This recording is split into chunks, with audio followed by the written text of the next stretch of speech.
الحمدللہ الحمدللہ رب العالمین، الصلاۃ والسلام علی رسولہ الامین وآلہ واصحابہ اجمعین والعاقبۃ للمتقین۔ عزیزان گرامی، السلام علیکم ورحمۃ اللہ وبرکاتہ۔ اعوذ باللہ من الشیطان الرجیم، بسم اللہ الرحمن الرحیم۔ وَأَعِدُّوا لَكُم مَّا اسْتَطَعْتُم من قوة من الرباط الخيل ترهبون به عدو الله وعدوكم وآخرين من دونهم لا تعلمونهم اللہ یعلمهم، صدق اللہ مولانا العظیم۔ اور تم لوگ یعنی اہل ایمان محمد صلی اللہ علیہ وسلم کی امتی، جہاں تک تمہارا بس چلے زیادہ سے زیادہ طاقت اور تیار بندے رہنے والے گھوڑے مقابلے کے لیے مہیا کر رکھو، تاکہ اس کے ذریعے سے تم اللہ کے اور اپنے دشمنوں کو اور ان دوسرے دشمنوں کو خوف زدہ کرو جنہیں تم نہیں جانتے مگر اللہ جانتا ہے۔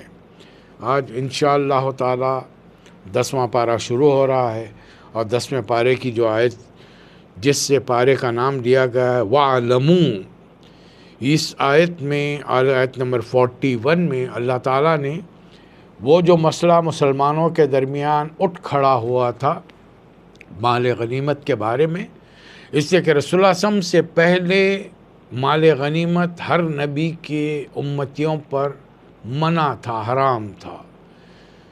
اگر نبی کے امتی کسی جنگ میں کافروں سے جیت جاتے تو وہ سارا کافروں کا مال لا کر میدان میں جمع کر دیا جاتا، اور وہ مال آسمانی آگ آ کر چاٹ لی۔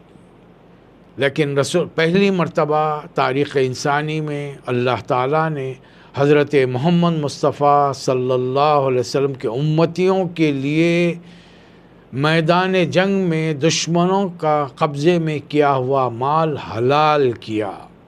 یہ رسول اللہ صلی اللہ علیہ وسلم کی شان میں سے ایک اور اہمیت والی بات ہے کہ آپ کے امتیوں کے لیے اب اسے اللہ تعالیٰ مال غنیمت کا نام دے رہا ہے، جبکہ شروع میں سورہ جب شروع ہوا کئی کانٹینڈرز اس کے اٹھ گئے میدان سے مال جمع کرنے والوں میں۔ ایک تو وہ تھے جو لوگ میدان جنگ میں مال جمع کر رہے تھے، دوسرے وہ لوگ تھے جو پہاڑ پر کھڑے ہوئے 15-20 آدمی تھے، تیسرے وہ لوگ تھے جو رسول اللہ صلی اللہ علیہ وسلم کی حفاظت پر باڈی گارڈ کے طور پر متعین تھے، چوتھے وہ لوگ تھے جو دشمنوں کو بھگاتے ہوئے دور تک لے کر چلے گئے۔ پہلے گروپ کا دعویٰ یہ تھا کہ مال ہم نے جمع کیا ہے، ہمارا ہے۔ دوسرا گروپ اس نے کہا کہ رسول اللہ صلی اللہ علیہ وسلم نے ہم کو یہاں متعین کیا تھا، ہم یہاں سے نہیں ہٹ سکتے تھے، ورنہ ہم بھی میدان میں آ کر مال جمع کر سکے۔ تیسرا گروپ اس کا ادعا یہ تھا کہ رسول اللہ صلی اللہ علیہ وسلم کی حفاظت پر ہمیں مامور کیا گیا تھا، لہٰذا باڈی گارڈ کے طور پر تھے۔ چوتھا گروپ اس کا دعویٰ یہ تھا کہ ہم اگر دشمن کو بھگاتے ہوئے دور تک نہیں لے جاتے تو تم کو مال جمع کرنے میں آسانی کہاں میسر ہوتی۔ ہر ایک فریق کا ایک اپنا اسٹینڈ تھا، اس لیے اللہ تعالیٰ نے اسے نفل قرار دیا، یسألونک عن الانفال، اور اسی کا لفظ انفال کو سورہ کا نام رکھ دیا گیا۔ اب اس مال کو اللہ تعالیٰ نیا نام دے رہا ہے اور اس کے لیے شرطیں بتائی جا رہی ہوں۔ وَعَلَمُوا، جان لو تم، انما غنمتم، جو کچھ تم مال غنیمت تم نے حاصل کیا ہے، من شیء فإن للہ خمسہ وللرسول، اس میں کا 5واں حصہ اللہ کا ہے، اور اللہ کے حصے میں کون کون حصے دار ہیں؟ اس کے رسولوں کے رشتہ دار، پورے ملک کے یتیم، مسکین، مسافر۔ تو کتنا حصہ ہو گیا اس میں؟ خمس، یعنی 20%۔ تو 80% کس کا ہوگا؟ میدان جنگ میں حصہ لینے والوں کا، تلوار چلانے والوں کا، جو خود زخمی ہوئے یا زخمی کیے، شہید ہوئے یا شہداء لوگوں کو، کافروں کو قتل کیا، ان لوگوں کا 80%۔ اور ان 80% میں بھی فوجیوں کا حساب ہوگا۔ جو فوجی پیدل لڑتا ہے اس کو ایک حصہ دیا جائے گا، جس فوجی کے پاس سواری ہوگی اس کو دگنا حصہ دیا جائے. ظاہر ہے اس زمانے کے سواریاں گھوڑا، اونٹ، خچر، تو ظاہر ان کو بھی کھلانا پلانا ہوتا ہے، اس لیے سوار کو دگنا حصہ اور پیدل کو اکھیرا حصہ دیا گیا یہاں پر. اس کے بارے میں اللہ فرما رہا ہے یہ اگر تم اللہ پر ایمان لاتے ہو، وما انزلنا علی عبدنا یوم الفرقان یوم التقى الجمعان، اور یہ جنگ بدر کو اللہ تعالیٰ یوم فرقان، حق و باطل کا فرق کرنے والا دن، اور یوم التقى الجمعان، جس دن اللہ تعالیٰ نے دو فوجوں کی مٹبھیڑ کا دن مقرر کیا تھا، یا بھی اللہ تعالیٰ اس کے بارے میں تمہیں یہ فیصلہ دے رہا ہے. اندازہ لگائیے کس طریقے سے رمضان میں اللہ تعالیٰ نے جنگ کا موقع فراہم کیا. حالانکہ یہ جنگ اگر اللہ چاہتا تو شعبان میں لڑی جا سکتی تھی، اس لیے کہ شعبان میں یہ قافلہ واپس آ رہا تھا، بلکہ جا رہا تھا اور واپس بھی آیا، لیکن اللہ تعالیٰ نے اس کے لیے رمضان کا مہینہ کیا. اب رمضان میں جنگ میں حصہ لینے کے لیے نماز قضا ہو سکتی ہے، ظہر قضا ہو جائے گی، عصر قضا ہو جائے گی. جنگ میں حصہ لینے کے لیے روزے کے لیے رسول اللہ صلی اللہ علیہ وسلم نے ہدایت کی کہ روزہ مت رکھو ورنہ تم پر جسمانی طور پر کمزوری لاحق ہوگی اور تم دشمن کا مقابلہ نہیں کرو گے. حج منسوخ ہو سکتا ہے. زکوٰۃ کی پوری رقم جہاد کے لیے لگائی جا سکتی ہے، قتال کے لیے، جنگ کے لیے لگائی جا سکتی ہے. تو پتہ چلا کہ یہ جو 4 عبادتیں ہیں، صلاۃ، صوم، زکوٰۃ، حج، یہ منسوخ ہو سکتی ہیں، رک سکتی ہیں، ڈیلیڈ ہو سکتی ہیں، پوسٹ پون ہو سکتی ہیں، صرف ایک اصلی عبادت کے لیے کہ زمین پر، اللہ کی زمین پر اللہ کا نام، اللہ کا دین سر بلند ہو جائے، اللہ کا نام بڑا. اور کبر ہو تکبیرا، اللہ کے نام کو تم بڑا کرو. اور یہ اللہ تعالیٰ نے کس لیے کیا؟ لِيُهْلِكَ مَنْ هَلَكَ عَنْ بَيِّنَةٍ وَيَحْيَىٰ حَيًّا عَنْ بَيِّنَةٍ، تاکہ جو ہلاک ہو وہ دلیل روشن کے ساتھ ہلاک ہو، جو زندہ رہے وہ دلیل روشن کے ساتھ زندہ رہے. پھر اللہ نے تمہیں خواب میں دکھایا تھا کہ تم بڑی تعداد میں ہو، دشمن کم تعداد میں ہیں، اور دشمنوں کو خواب دکھایا گیا کہ مسلمان کم تعداد میں، وہ بڑی تعداد میں، تاکہ دونوں کے جذبے ابھر کے آ جائیں. اِذْ يُرِيكُمُوهُمْ اِذِ الْتَلْقَيْتُمْ فِي أَعْيُنِكُمْ قَلِيلًا، تم کو ان کی آنکھوں میں تھوڑا سا دکھایا اور تمہاری آنکھوں سے ان کو تھوڑا دکھایا، تاکہ دونوں اپنے جذبے میں لڑیں، اور اس کے بعد میں اللہ فتح و نصرت اللہ کی طرف سے آئے گی. یا ایھا الذین آمنوا، اے لوگوں جو ایمان لاؤ، اذا لقیتم فئۃ فاثبتوا، جب کسی دشمن سے تمہارا مقابلہ ہو تو ثابت قدم رہو، کثرت سے اللہ کو یاد کرو، شاید کہ تم فلاح پاؤ. اطیعوا اللہ رسولہ، اللہ اس کے رسول کی اطاعت کرو. اگر اطاعت سے تم نے ذریع روگردانی کی، ولا تنازعوا، آپس میں اختلاف رائے کیا، تمہاری ہوا اکھڑ جائے گی. ایسے کہ اللہ تعالیٰ صبر کرنے والوں کے ساتھ ہے. ان لوگوں کی طرح مت ہو جاؤ جو اپنے علاقے سے نکلے تو ان کو ریاکاری بھری ہوئی تھی، لوگوں کو اپنی شان دکھاتے ہوئے نکلے تھے، اور اللہ کے راستے سے روکتے ہوئے نکلے تھے. اور ان کے اعمال کو اللہ تعالیٰ نے ان کے ان اعمال کو شیطان نے لوگوں کی نگاہ میں بڑا خوشنما بنا کر دکھایا تھا.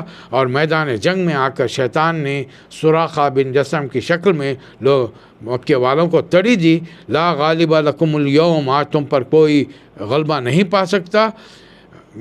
وہ انی جار لکم، میں تمہارا طرفدار ہوں. تم اے مکے والو بالکل بے فکر ہو جاؤ، مکے کی ذمہ داری ہے، کوئی اس پر حملہ نہیں کر سکتا.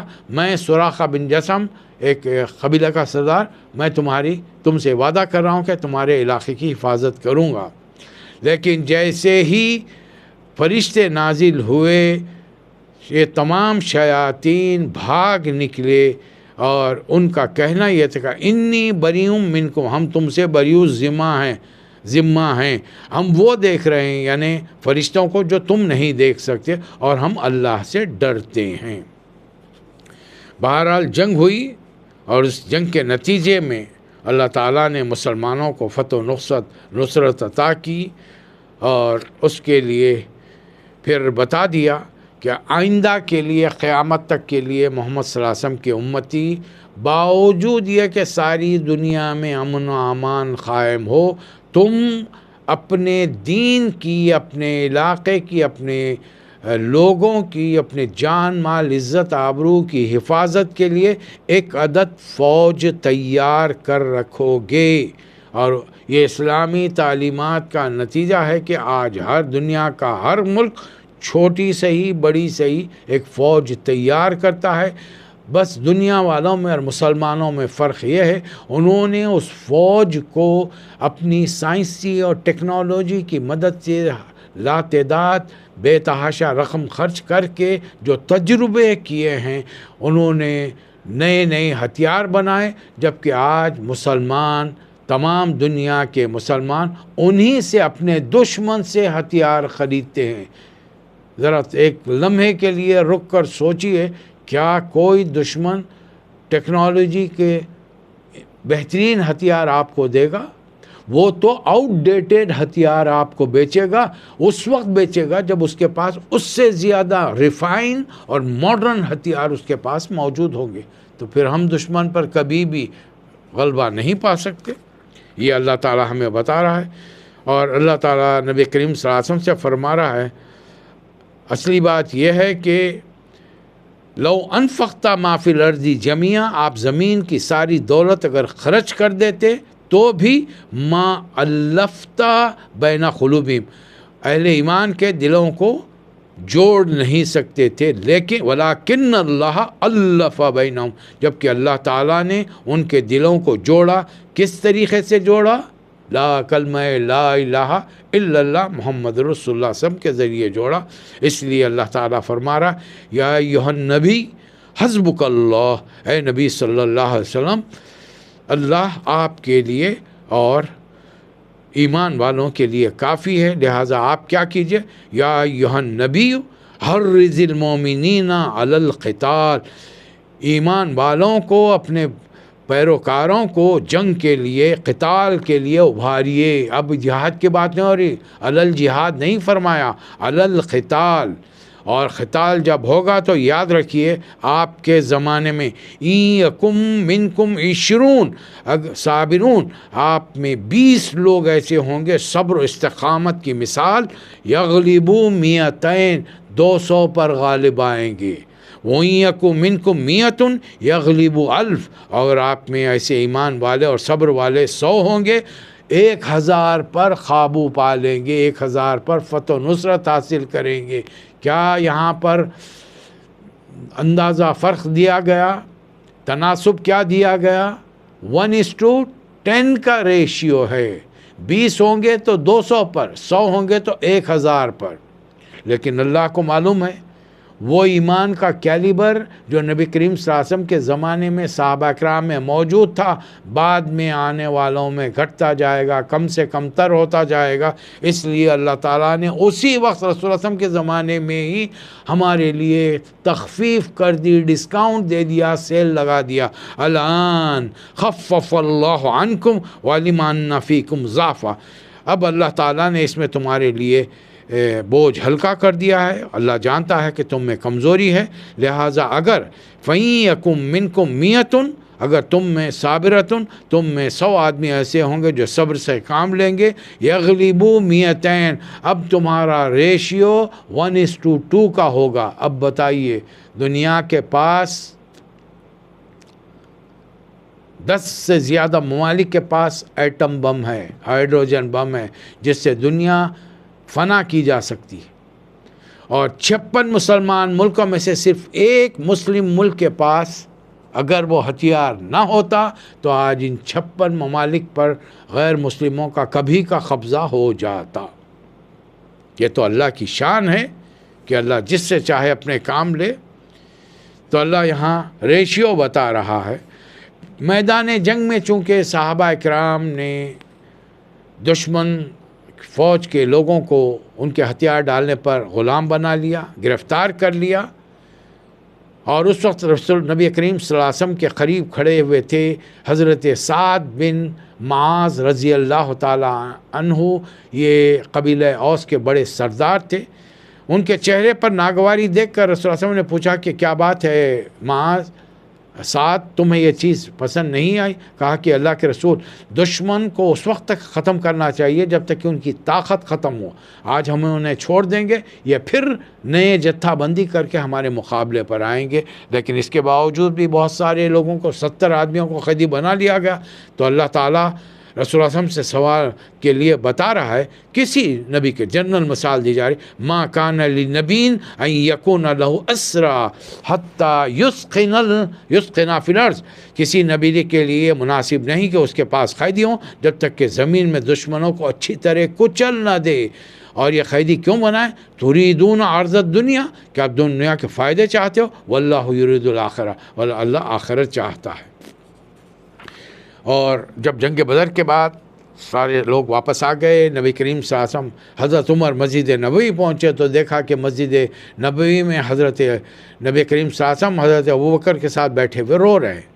حضرت عمر قریب پہنچے اور جا کر عرض کیا کہ یا اللہ کے رسول، مجھے بتائیے آپ کیوں رو رہے ہیں تاکہ میں بھی روں، اگر رونا نہ آئے تو کم از کم میں رونی جیسی صورت بناؤں۔ تو آپ کو معلوم ہے کہ ایک دن پہلے رسول اللہ علیہ وسلم نے دونوں صحابہ سے مشورہ کیا تھا قیدیوں کا کیا کیا جائے۔ حضرت ابوبکر نے مشورہ دیا کہ یہ ہمارے ہی اپنے رشتہ دار ہیں، ان سے فدیہ دے کر چھوڑ دیتے ہیں۔ حضرت عمر نے مشورہ دیا کہ ان میں سے ایک ایک قیدی کو اس کے رشتہ دار کے حوالہ کیا جائے تاکہ وہ رشتہ دار اپنے قیدی کو قتل کر کے اللہ کے سامنے سرخ روح ہو کہ ہم تیرے دین کی خاطر رشتہ داری کا کوئی لحاظ نہیں رکھتے۔ لیکن نبی کریم صلی اللہ علیہ وسلم نے حضرت ابوبکر کی رضی اللہ تعالیٰ عنہ کی بات کو ترجیح دی اور فدیہ لے کر چھوڑ دیا۔ نبی کریم صلی اللہ علیہ وسلم نے فرمایا کہ اللہ، اے عمر، ہمارا اس فدیہ لے کر قیدیوں کو چھوڑنے کے سبب اللہ کا عذاب یہ مسجد کی دیوار تک آ گیا تھا، لیکن چونکہ اللہ تعالیٰ نے سورہ محمد میں پہلے ہی بتا دیا تھا کہ تم لوگ فدیہ لے سکتے ہو جنگ میں، اس لیے اللہ نے اس عذاب کو ٹال دیا۔ یہاں پر اللہ تعالیٰ شان بتا رہا ہے کہ جو لوگ ایمان لائے، اللہ کی راہ میں گھر بار چھوڑے، جد و جہد کی، اور وہ لوگ جنہوں نے ان لوگوں کو پناہ دی، یعنی مہاجرین، انصار مہاجرین، اولئک ہم المومنون حقا، یہی اصلی مومن ہیں، ان کے لیے اللہ کے پاس مغفرتوں اور رزق کریم، اچھا رزق ہے اور مغفرہ ہے۔ اور جو لوگ بعد میں ایمان لائے، ہجرت کی، جہاد کیا، وہ بھی تمہیں میں سے ہیں، لیکن رشتہ داروں کا، مومن رشتہ داروں کا حق تم پر زیادہ ہے۔ یہاں پر آیت نمبر 75 پر سورہ انفال ختم ہوا اور سورہ توبہ شروع ہوا۔ اس سورہ کی شان یہ ہے کہ یہ قرآن مجید کا جلالی سورہ ہے۔ قرآن مجید کے 114 سوروں میں سے ایک کو چھوڑ کر 113 سوروں کے شروع میں اللہ تعالیٰ نے بسم اللہ الرحمن الرحیم لکھوانے اور پڑھنے کا نبی کریم صلی اللہ علیہ وسلم کو حکم دیا تھا، اور ان 113 سوروں کے شروع میں بسم اللہ الرحمن الرحیم لکھی جاتی ہے، یعنی ہم اس کے نام سے شروع کرتے ہیں جو بڑا مہربان، نہایت رحم فرمانے والا ہے۔ لیکن سورہ توبہ کے شروع میں یہ آیت نہیں لکھی گئی، تو اس سے اللہ کے جلال کا پتہ چلتا ہے۔ شروع میں تو اللہ کا جلال ہے، لیکن اللہ تعالیٰ نے اس کو اپنے نبی کے حوالے سے جمال میں تبدیل کر دیا۔ وہ جب آخری آیتوں کا ہم مطالعہ کریں گے تو انشاءاللہ تعالیٰ اس پر گفتگو ہوگی۔ مجموعی طور پر یہ سورہ 129 آیات پر مشتمل ہے، جس میں سے پہلی آیت سے لے کر اللہ تعالیٰ نے آیت نمبر 37 تک اس وقت یہ حصہ اتارا جب جنگ تبوک کے لیے نبی کریم صلی اللہ علیہ وسلم تشریف لے گئے، واپس آ گئے، اور پھر 9ویں ہجری کا حج آیا، یعنی ذوالقعدہ کا مہینہ آیا اور ذوالحجہ شروع ہو گیا۔ اس بار نبی کریم صلی اللہ علیہ وسلم نے حج نہیں فرمایا، باوجود یہ کہ 8 ہجری میں جنگ فتح مکہ ہو چکی تھی اور بتوں سے کعبۃ اللہ کو پاک کر دیا گیا تھا رمضان ہی کے مہینے میں، لیکن رسول اللہ صلی اللہ علیہ وسلم نے حج نہیں کیا۔ 9واں سال آیا، رسول اللہ صلی اللہ علیہ وسلم نے حج نہیں کیا. اس بار امیر الحج بنا کر حضرت ابوبکر صدیق کو بھیجا گیا، اور جب قافلہ چلا گیا تو اس کے بعد اللہ تعالیٰ نے سورہ توبہ کا یہ حصہ اتارا، آیت نمبر 1 سے لے کر 37 تک. اس کا مختصر جائزہ لیں گے. بسم اللہ الرحمن الرحیم کی جگہ پہ شروع کر دیا گیا براۃ من اللہ و رسولہ. اس سورہ کا پہلا نام سورۃ التوبہ ہے، اور دوسرا نام سورۃ البراء ہے جو عربی قرآنوں میں چھپتا ہے. اللہ اور رسول بری الذمہ ہیں ان لوگوں سے جن سے تم نے کانٹریکٹس کیے تھے. اب ان لوگوں کو بتا دو فسیحوا فی الارض 4 اشہر، کہ تمہارے اس مہینے میں تم 4 مہینے چل پھر لو، تم اللہ کو عاجز نہیں کر سکتے، جبکہ اللہ تعالیٰ تمہیں رسوا کرے گا. اور یہ تعلیمات دے کر بھیجی حضرت علی کو کہ میرے خاندان کا فرد یہ تعلیمات اس دن سنائے گا جب عرفہ کا دن ہوگا. میدان عرفہ میں یہ تعلیمات حضرت علی نے سنائی، اور وہ تعلیمات یہ تھی کہ وَآذَانٌ مِّنَ اللَّهِ وَرَسُولِهِ، اللہ اور رسول کی طرف سے اعلان عام ہے إِلَى النَّاسِ، دنیا کے تمام لوگوں کے لیے، یوم الحج الاکبر. اب بتائیے اللہ تعالیٰ قرآن مجید میں حج اکبر اس حج کو کہہ رہا ہے جس میں رسول اللہ صلی اللہ علیہ وسلم موجود نہیں ہیں، حضرت علی موجود نہیں ہیں وہاں پر، حضرت ابوبکر ہیں امیر الحج، لیکن اللہ اس کو حج اکبر کرا. یہ عربوں کی ٹرمینالوجی تھی. وہ حج کو حج اکبر اور عمرہ کو حج اصغر کہتے تھے. کہ اللہ کیا حکم دیا گیا، کیا اعلان کیا گیا، ان اللہ بریء من المشرکین، اللہ بریء الذمہ ہے مشرکین سے، وہ رسول، اللہ اس کا رسول بھی ہے. فَإِن تُبْتُمْ فَهُوَ خَيْرٌ لَكُمْ، اگر تم توبہ کرتے ہو یہ تمہارے لیے بہتر. وَإِن تَوَلَّيْتُمْ، اگر تم نے منہ موڑا تو جان لو کہ تم اللہ کو عاجز نہیں کر سکتے.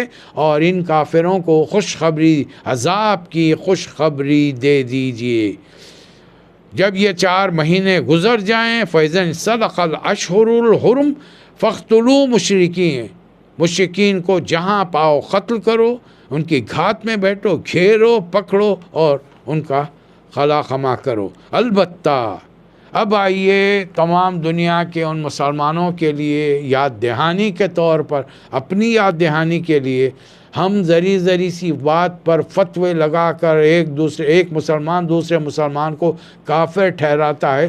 اللہ کے نزدیک مسلمان کی تشریح کیا ہے؟ پڑھیے آیت نمبر 5.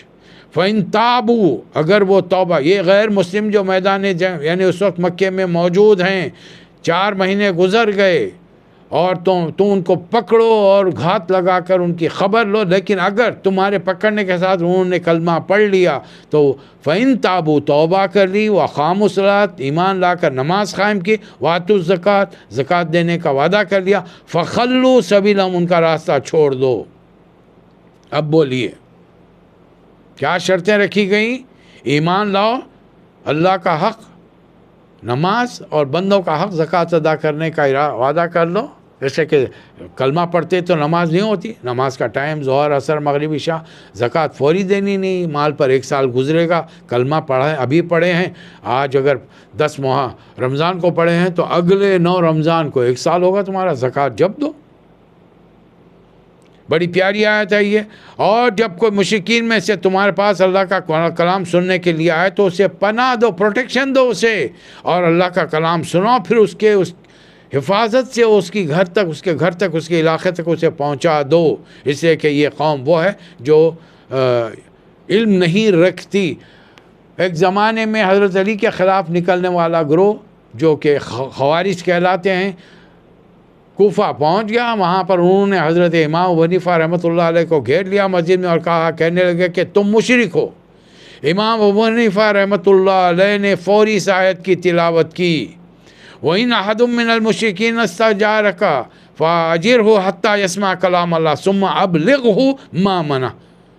اب وہ لوگ مجبور ہو گئے کہ اس لیے کہ وہ تو قرآن کے علاوہ حدیث مانتے ہی نہیں تھے.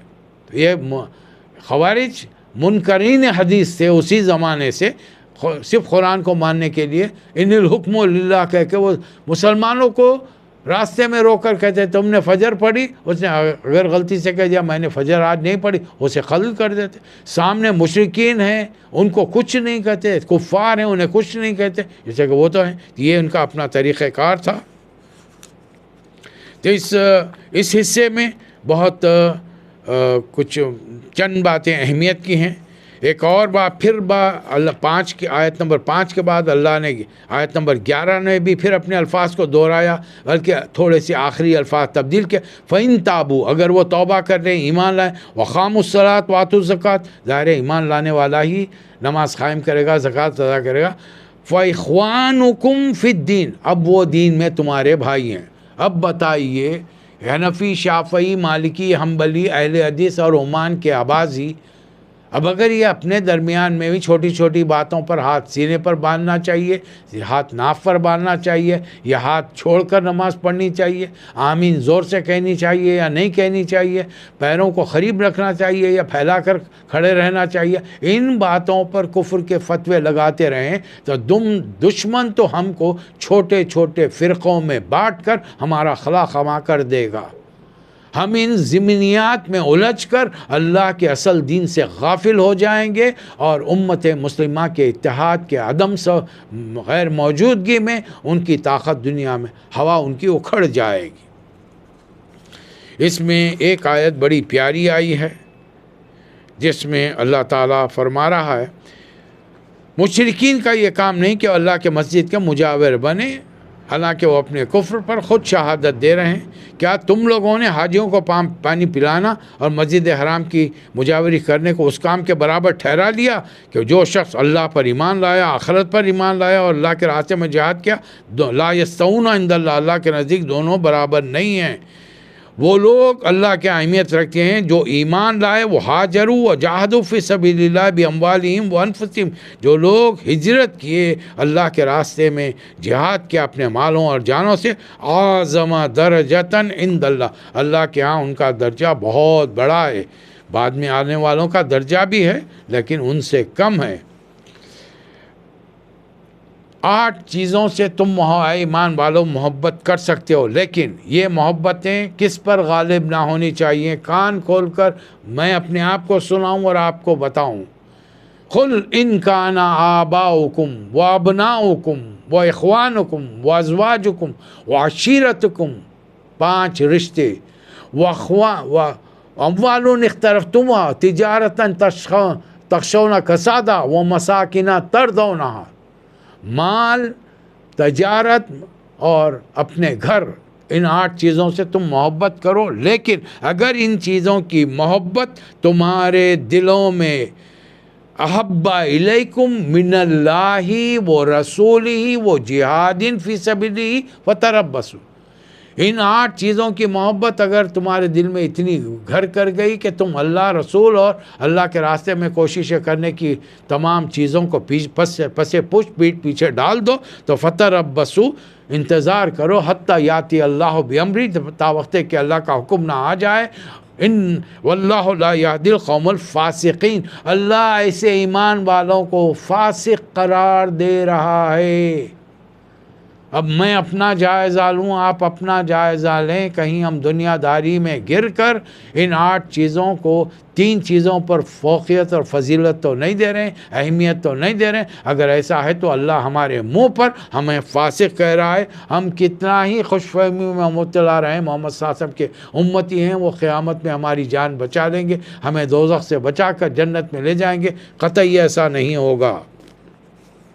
اب اللہ حکم دے رہا ہے، یا ایھا الذین آمنوا انما المشرکون نجس فلا یقربوا المسجد الحرام بعد عامہم ھذا، اے لوگوں جو ایمان لائے ہو، مشرکین ناپاک ہیں، لہذا اس سال کے بعد یہ مسجد حرام کے پاس، کعبۃ اللہ کے پاس نہیں پھٹکنے پائیں۔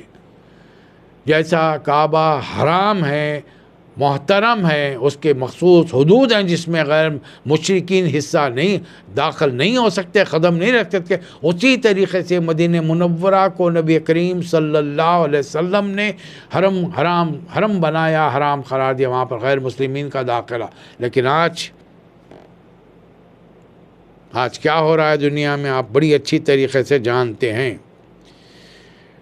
اللہ حکم دے رہا ہے دنیا کے ان تمام لوگوں سے، قاتل الذین، ان تمام لوگوں سے قتال کرو، لا یؤمنون باللہ ولا بالیوم الآخر، جو اللہ پر اور آخرت پر ایمان نہیں لاتے، اللہ کی حرام کی ہوئی چیزوں کو حرام نہیں مانتے، اللہ کی حلال چیزوں کو حلال نہیں مانتے، ان سے جنگ کرو تب یہاں تک کہ حتی یؤتوا الجزیۃ عن ید وہم صاغرون، اپنے ہاتھوں سے تمہیں ٹیکس دیں، جزیہ دیں، اور تم سے چھوٹے ہو کر رہیں۔ اب بتائیے اللہ یہاں کیا چیز کا حکم دے رہا ہے، اور اس کی وجہ غرض و غایت یہ بتا رہا ہے کہ اگر تم ایسا نہیں کرو گے، یریدون ان یطفئوا نور اللہ بافواہہم، یہ لوگ اپنے منہ کی پھوکوں سے اللہ کے نور کو یعنی دین اسلام کو بجھانا چاہتے ہیں، جبکہ اللہ نے طے کیا ان یتم نورہ ولو کرہ الکافرون۔ یہ آئے دوسری جگہ پر ہے ولو کرہ المجرمون، ولو کرہ المشرکون۔ اب یہ کام کیوں ہونا چاہیے؟ هو الذی ارسل رسولہ بالہدی ودین الحق لیظہرہ علی الدین کلہ، یہ ہے اصلی بات۔ ہم نے خاتم النبیین کو دین کامل دے کر بھیجا ہی اس لیے ہے کہ یہ دین دنیا کے ہر نظام زندگی پر غالب ہو کر رہ جائے۔ ان لوگوں کے لیے عذاب کی دھمکی ہے جو سونے چاندی کے ڈھیر رکھتے ہیں لیکن زکوٰۃ نہیں نکالتے، ان کو اللہ تعالیٰ تپتی ہوئی آگ سے جلائے گا۔ فبشرهم بعذاب علیم، یہ وہ لوگ ہیں جو دنیا والوں کا مال حرام طریقے سے کھاتے ہیں اور جمع کر کے رکھتے ہیں۔ یکنزون الذهب والفضة ولا ينفقون فی سبیل اللہ، اللہ کے راستے میں خرچ ہی نہیں کرتے۔ اللہ کے نزدیک جب اللہ نے کائنات بنائی، انسانی زندگی کے لیے زمین پر 1 سال کے 12 مہینے تھے۔ فی کتاب اللہ یوم خلق السماوات والارض منہا 4 حرم، کائنات کی ابتدا ہی سے اللہ نے 4 مہینوں کو حرام بنایا۔ 1 مہینہ الگ ہے، 7واں مہینہ رجب کا جو عمرے کا مہینہ ہے۔ 3 مہینے حج کے ہیں، ذوالقعدہ، ذوالحجہ، محرم۔ اب یہاں پر پہلا حصہ 37 پر ختم ہوتا ہے، اور یہاں سے اللہ تعالیٰ دوسرا حصہ نازل فرمایا جب نبی کریم یہ پہلا حصہ یہ ہے جو اب میں آپ کے سامنے پیش کرنے جا رہا ہوں۔ اس میں اللہ تعالیٰ نے جنگ تبوک سے پہلے مسلمانوں کے ان کے ایمان کو جھنجھوڑا ہے، اس لیے کہ اس زمانے میں بڑی شدید گرمی تھی اور کچھ وقفہ پہلے تھوڑا سا ہلکا سا سوکھا آیا ہوا تھا، لیکن اب جب جانے کا وقت تھا ٹھیک اس وقت کھجور کی فصلیں پک کر تیار تھی، اور کھجور کی فصل سے کھجور صرف مرد ہی نکال سکتے ہیں، کہ یہ عام کھیت نہیں ہے کہ جہاں عورتیں بھی کام کر سکیں۔ ایسے موقع پر لوگ سوچ رہے ہیں جائیں نہ جائیں، اللہ تعالیٰ ان سے خطاب کر کے پوچھ رہا ہے، یا ایھا الذین آمنوا ما لکم اذا قیل لکم انفروا فی سبیل اللہ اثاقلتم الی الارض، اے لوگوں جو ایمان لائے ہو تمہیں کیا ہو گیا جب اللہ کی راہ میں نکلنے کے لیے تم سے کہا جا رہا ہے تو تم زمین سے چمٹ کے رہ گئے؟ ارضیتم بالحیات الدنیا من الآخرہ، کیا تم نے دنیا کی زندگی کو اللہ کے آخرت کے مقابلے میں پسند کر لیا ہے؟ فما متاع الحیات الدنیا بالآخرۃ الا قلیل، تم کو یہ چیز کا ادراک ہے، جانتے ہو، اس کو حق مانتے ہو، چاہے وہ اللہ کو مانو نہ مانو، تم جانتے ہو کہ موت برحق ہے، اور موت کبھی بھی کسی بڑے سے بڑے آدمی کا، دنیا دار کا، شہنشاہ کا، حکمران کا وقت بتا کر نہیں آتی، وہ کتنی کوشش کر لے اجل کا فرشتہ آئے گا، روح کھینچ کر چلا جائے گا۔ پھر کس دنیا کے ساز و سامان پر تم ریجھ رہے ہو؟ اللہ اچھا ہے، قرآن کس پر اترا حضرات گرامی؟ نبی کریم صلی اللہ علیہ وسلم پر۔ کس کو سنا رہے ہیں؟ یہ جو آیت شروع ہوئی، یا ایھا الذین آمنوا ما لکم، اے ایمان والو تمہیں کیا ہو گیا ہے؟ اس کے بعد والی آیت میں کیا فرما رہا ہے اللہ؟ الا تنفروا، اگر تم نہیں نکلو گے، یعذبکم عذابا علیما، اللہ تمہیں دردناک عذاب دے گا۔ کس کو؟ یہ قرآن کس کو سنا رہے ہیں نبی کریم صلی اللہ علیہ وسلم؟ صحابہ اکرام کو۔ ان سے صاف کہا جا رہا ہے اس وقت سپر پاور، اس زمانے کی ایک بڑی سپر پاور سلطنت روم سے تمہارا مقابلہ ہے. اگر تم مقابلے کے لیے نہیں نکلو گے اللہ تمہیں دردناک عذاب دے گا اور تم کو ختم کر کے یستبدل قوما غیرکم ولا تضرہ شیئا، تمہیں ہٹا کر دوسری قوم لائے گا اور تم اللہ کا کچھ نہیں بگاڑ سکو گے. پھر اللہ مزید اپنی دھمکی کو تقویت دے رہا، الا تنصروا، اگر تم نے ہمارے نبی کی مدد نہیں کی فقد نصرہ اللہ اذ اخرجہ الذین کفروا ثانی اثنین اذ ہما فی الغار. یاد کرو اس وقت جب کہ آج سے 9 سال پہلے محمد صلی اللہ علیہ وسلم کو مکے میں گھیر لیا گیا تھا ان کے گھر کو، اور وہ نکل کر جا کر غار ثور میں حضرت ابوبکر صدیق کے ساتھ انہوں نے پناہ لی تھی. ثانی اثنین یہ کون ہیں؟ لوگ آج دعویٰ کرتے ہیں کہ فضیلتیں دیتے ہیں، فلاں فضیلت ہے، فلاں کی فضیلت ہے. یہ فضیلت قرآن میں جو بیان کی گئی اس کے اندر اس کے بارے میں بتائے نا. یہ ثانی اثنین اذ ہما فی الغار میں یہ ثانی کون ہے نبی کریم صلی اللہ علیہ وسلم کے ساتھ؟ حضرت ابوبکر صدیق اکبر رضی اللہ تعالی عنہ. اور صدیق اکبر پریشان ہیں. پوچھا نبی کریم صلی اللہ علیہ وسلم سے صدیق کیوں اتنے پریشان ہو، ابو بکر کیوں؟ اللہ کے رسول جب تک صدیق کی آنکھوں میں روشنی ہے میں یہ نہیں دیکھ سکتا کہ آپ کے پیر میں کانٹا چبھے. میں اپنی جان تو دے سکتا ہوں لیکن آپ کی جان پر حرف آنے نہیں دوں گا، آپ کی جان کو رتی برابر نقصان. اب وہ ایسی ہستی کو رسول اللہ صلی اللہ علیہ وسلم کیا تسلی دے رہے ہیں، اذ یقول لصاحبہ لا تحزن ان اللہ معنا، تم فکر مت کرو، غم مت کرو، اللہ تعالیٰ ہمارے ساتھ ہے. اللہ نے سکینت نازل فرمائی. پھر اللہ نے ایک اور مزید آیت نمبر 31 نازل کی، انفروا خفافا وثقالا وجاہدوا باموالکم وانفسکم فی سبیل اللہ. نکلو ہلکے ہو یا بوجھل اپنے جان اور مال کے ساتھ.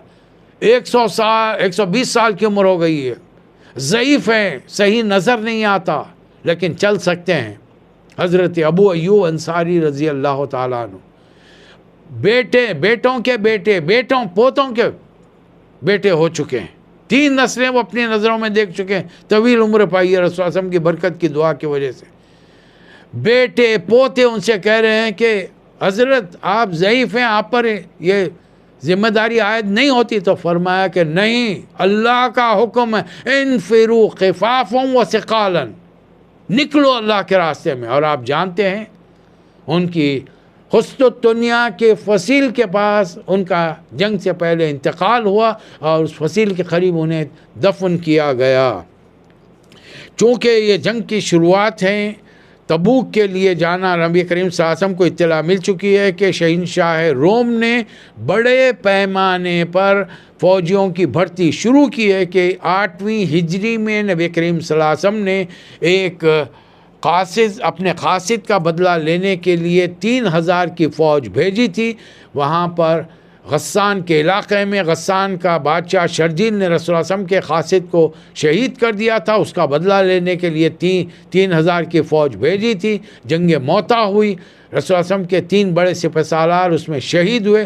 چوتھے سپہ سالار کو رسول اللہ علیہ وسلم نے اللہ کی طرف سے خطاب دیا، سیف اللہ، یہ تھے حضرت خالد بن ولید. انہوں نے اپنی فوج کو بڑی خوبصورتی کے ساتھ 1 لاکھ کے مجمع سے نکالا، واپس آئے. رسول اللہ علیہ وسلم نے فرمایا کہ یہ وہ فوج ہے جو مدد لینے کے لیے آئی ہے، دوبارہ پھر حملہ کرے گی. ایسے یہ صورتحال کو دیکھ کر قیصر روم نے بڑے پیمانے پر جنگ میں فوجیوں کی بھرتی شروع کی. رسول اللہ علیہ وسلم کو اطلاع ملی، آپ نے اعلان عام، مسجد سے روز اعلان عام ہوتا کہ اب پہلی مرتبہ رسول اللہ علیہ وسلم نے ٹارگٹ بتایا، ہمیں جانا ہے تبوک کے علاقے میں جو مدینہ منورہ سے تقریباً 600 سے 800 کلومیٹر دور تھا، اور مقابلہ ہے وقت کی سپر پاور روم کے شہنشاہ کے ساتھ، جس کی فوج زبردست، کئی لاکھ ہے، مال و متاع بے تحاشا ہے، ہتھیار لیٹے جدید ہیں، ہر چیز ہے، لیکن ہم کو یہاں سے نکلنا ہے.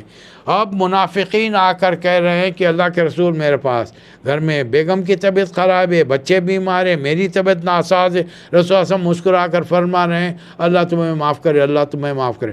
نبی کریم صلی اللہ علیہ وسلم کی یہ شان رحیمی اور کریمی اللہ کو پسند نہیں ہے۔ اللہ تعالیٰ نے رسول صلی اللہ علیہ وسلم کو ٹوک دیا آیت نمبر 43 میں، اف اللہ عنکا، اللہ آپ کو معاف کرے۔ آپ انہیں کیوں لما اذنت لہم، کیوں آپ انہیں اجازت دے رہے ہیں؟ اجازت نہیں دیتے تو معلوم ہو جاتا، حتی یتبین لک الذین صدقوا وتعلم الکاذبین، آپ کو معلوم ہو جاتا کہ یہ جو خالی آپ کے سامنے زبان سے کلمہ پڑھا ہے اس میں کتنے سچے ہیں اور کتنے جھوٹے ہیں۔ اس لیے کہ دل سے ایمان لانے والے اللہ اور آخرت پر کبھی آپ سے اجازت نہیں لیتے، بلکہ مال اور جان کے ساتھ آپ کے ساتھ اس میں شریک ہوتے تھے۔ اگر واقعی ان کا نکلنے کا ارادہ ہوتا تو وہ کچھ تیاری بھی کرتے، لیکن نہیں۔ ان میں سے اس میں سے ایک صاحب نے آ کر رسول اللہ علیہ وسلم سے کہا کہ اللہ کے رسول، میں جسمانی طور پر مال ہر چیز تیار ہے، سواری ہے، لیکن میں عورت کے معاملے میں بڑا کمزور آدمی ہوں، اور میں نے سنا ہے کہ روم کی عورتیں بڑی خوبصورت ہوتی ہیں، اگر میں وہاں گیا مجھ سے غلطی ہو گئی تو اس لیے مجھے اجازت دی۔ یہ ہوتی ہے باتیں۔ ان میں سے کوئی شخص منہم من یقول اذن لی ولا تفتنی، مجھے فتنے میں مت ڈالیے، اللہ فی الفتنۃ سقط، حقیقت یہ ہے کہ یہ لوگ فتنے میں پڑے ہوئے ہیں، یہ قوم کو عقل نہیں ہے اور جہنم ان کا احاطہ کیے ہوئے ہے۔ ان میں سے کچھ لوگ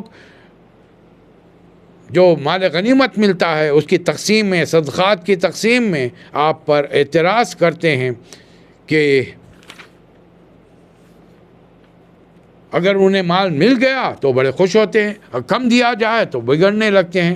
اب آیت نمبر 60 میں اللہ تعالیٰ زکوٰۃ کی شقیں بتا رہا ہے۔ زکوٰۃ کا مال کن مدات پر خرچ کیا جائے گا، آیت نمبر 60، میں صرف نام گنا رہا ہوں۔ فقیر، یہ صدقات کس کے لیے؟ فقیروں، مسکینوں اور صدقہ زکوٰۃ وصول کرنے والوں، غیر مسلموں کو تالیف قلب کے لیے، قیدیوں کی گردن چھڑانے کے لیے، قرضداروں کے لیے، اور اللہ کے راستے میں فی سبیل اللہ، اور مسافروں کے لیے 8 یہاں پر چیزیں گنائی گئی ہیں۔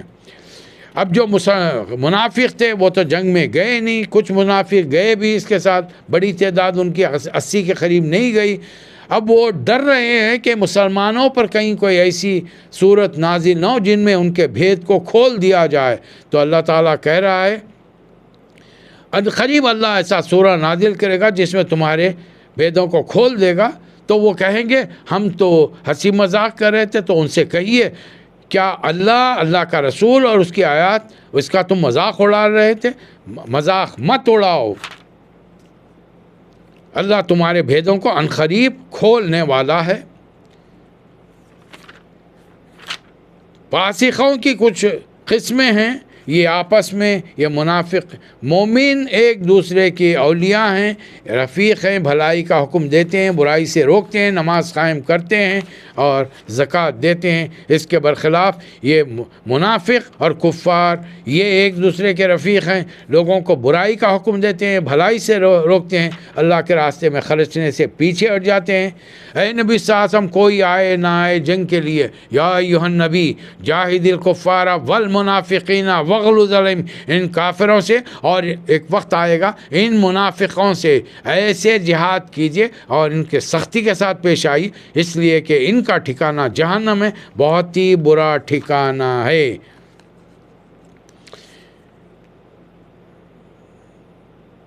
کچھ لوگ پیچھے رہ گئے، وہ اللہ کا رسول کا ساتھ دینے کے لیے تیار نہیں تھے، گھر میں بیٹھے رہنے پر خوش تھے۔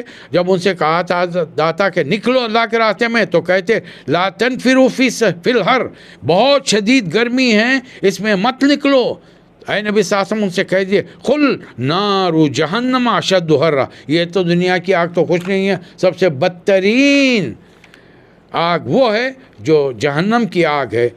عبداللہ بن ابی کا انتقال ہو گیا، اس کا بیٹا آیا، ان کا بھی نام عبداللہ ہے رضی اللہ تعالیٰ عنہ۔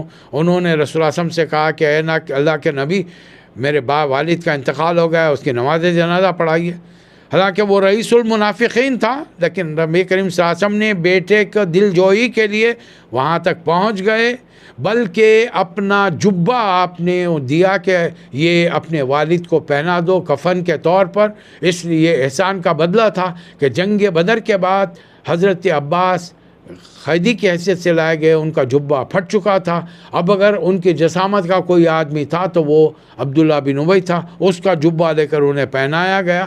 اب نبی کریم صلی اللہ علیہ وسلم نماز کے لیے کھڑے رہے، حضرت عمر دامن پکڑ کر کھینچ رہے ہیں، اب مختلف روایات ہیں نماز پڑھائی نہیں پڑھائی، لیکن اللہ نے حکم ثابت نازل فرما دیا، وَلَا تُصَلِّ عَلَىٰ أَحَدٍ مِّنْهُمْ مَاتَ، جو کوئی ان منافقوں میں سے مر جائے ان میں سے کسی کی نماز کے لیے مت کھڑے رہیے ابدا کبھی بھی، وَلَا تَقُمْ عَلَىٰ قَبْرِهِ، نہ اس کی قبر پر کھڑے رہ کے اس کے لیے آپ دعا کیجئے۔